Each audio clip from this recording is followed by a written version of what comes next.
श्री राधा श्री नारद भक्ति सूत्र संख्या 74।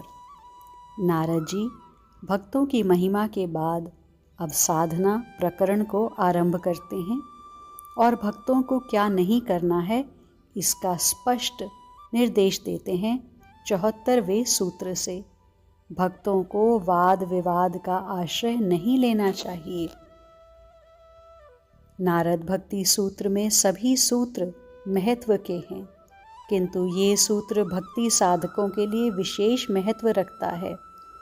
भक्त को वाद विवाद का आश्रय नहीं लेना चाहिए। हम भक्त हैं, हम प्रेमी हैं। क्या हमारे पास इतना फालतू समय है कि हम किसी से वाद विवाद करें? और अगर वाद विवाद का समय है तो तुम संदिग्ध हो, प्रेमी कैसे हो सकते हो तुम? एक सामान्य प्रेमी से भी तुम उलझ तो वो तुमसे उलझेगा ही नहीं। वो कहेगा इतने समय में तो मैं अपने प्रिय से बतिया लूँगा, उसके बारे में एकांत में बैठकर सोचूंगा। जब एक साधारण प्रेमी ऐसा सोचता है तो तुम क्यों वाद विवाद का आश्रय ले रहे हो? विचार करो, वाद विवाद से क्या हाथ आएगा तुम्हारे?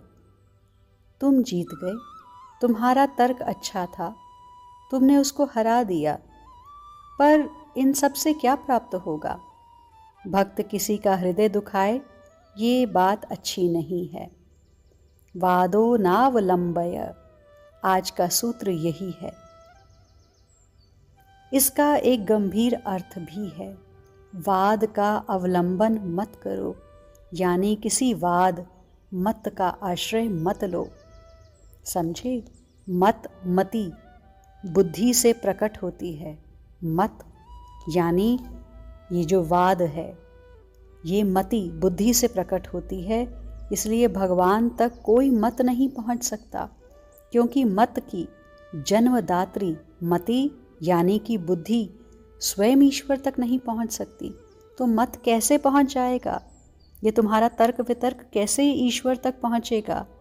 क्योंकि बुद्धि की भी पहुंच नहीं है प्रभु तक। ऋषिकेश में हनुमान प्रसाद पोद्दार जी से किसी ने पूछा था कि आप किस संप्रदाय के हैं? तो भाई जी ने उत्तर दिया था, मैं तो सिर्फ भगवान के संप्रदाय का हूँ। मत उलझो मत वाद में। वाद में उलझने से विवाद ही होगा। तुम अपना मत दोगे, सामने वाला अपना पक्ष देगा और फिर उलझ जाओगे विवाद में, और उस विवाद से कोई लाभ मिलने वाला नहीं, हानि ही होगी। तो फिर क्या करें? हाँ कहना सीख लो। हाँ जी, सामने वाले जो कहें उसे हाँ कह दो और पीछा छुड़ा लो ऐसों से। वो तुमसे भिड़ने आया है, वो तुमसे उलझने आया है, ये समझो। वो तुम्हें नीचा दिखाने आया है, ठीक ऐसा ही है, यही कहो उससे। झगड़ा करोगे, मेरा वाद श्रेष्ठ है, उलझोगे उससे तो क्या होगा? मन बुद्धि दोनों खिन्न हो जाएंगे। उससे तुम्हारी साधना बिगड़ेगी, कोई लाभ नहीं होगा। रूप गोस्वामी एक उद्भट विद्वान परम भागवत थे। उनके शिष्य जीव गोस्वामी ये साथ साथ श्रीधाम वृंदावन में रहकर भजन करते थे। एक दिग्विजय आया श्री रूप गोस्वामी जी के पास। नाम सुनकर आया था कि परम विद्वान रूप गोस्वामी जी श्रीधाम वृंदावन में रहते हैं। उनको अगर आपने शास्त्रार्थ में पराजित कर दिया तो आप विश्व विजयी होंगे। वो दिग्विजय आया। उस समय श्री रूप गोस्वामी जी भजन कर रहे थे। जीव गोस्वामी जी यमुना स्नान को गए हुए थे। दिग्विजय आकर बोला, मुझसे शास्त्रार्थ कीजिए। भक्त हृदय श्री रूप गोस्वामी जी वो बेकार के पचड़े में क्यों पड़ते? सीधे हाथ जोड़कर बोले, हम हार गए, आप जीत गए। वो दिग्विजय प्रसन्न हुआ, बोला, ऐसा नहीं होगा, एक पत्र में लिख कर दे दो। लिख दिया श्री रूप गोस्वामी ने। दिग्विजय लौटकर आ रहा था। जीव गोस्वामी ने देखा, ये हमारी कुटिया से निकल रहा है और इसके हाव भाव भक्त जैसे भी नहीं लग रहे। कौन हो? कहाँ से आए हो? पूछा जीव गोस्वामी ने। रूप गोस्वामी को मैंने शास्त्रार्थ में पराजित कर दिया है, दिग्विजय अहंकार में बोला। जीव गोस्वामी ने कहा, यह संभव नहीं है। देखो, रूप गोस्वामी ने लिख कर दिया है। दिग्विजय ने पत्र भी दिखा दिया। जीव गोस्वामी जी ने देखा तो स्तब्ध रह गए। वो बोले, मैं शिष्य हूं उनका, थोड़ा मुझसे तो शास्त्रार्थ कर लो। दिग्विजय ने जब जीव गोस्वामी जी से शास्त्रार्थ किया तो वो हार गए।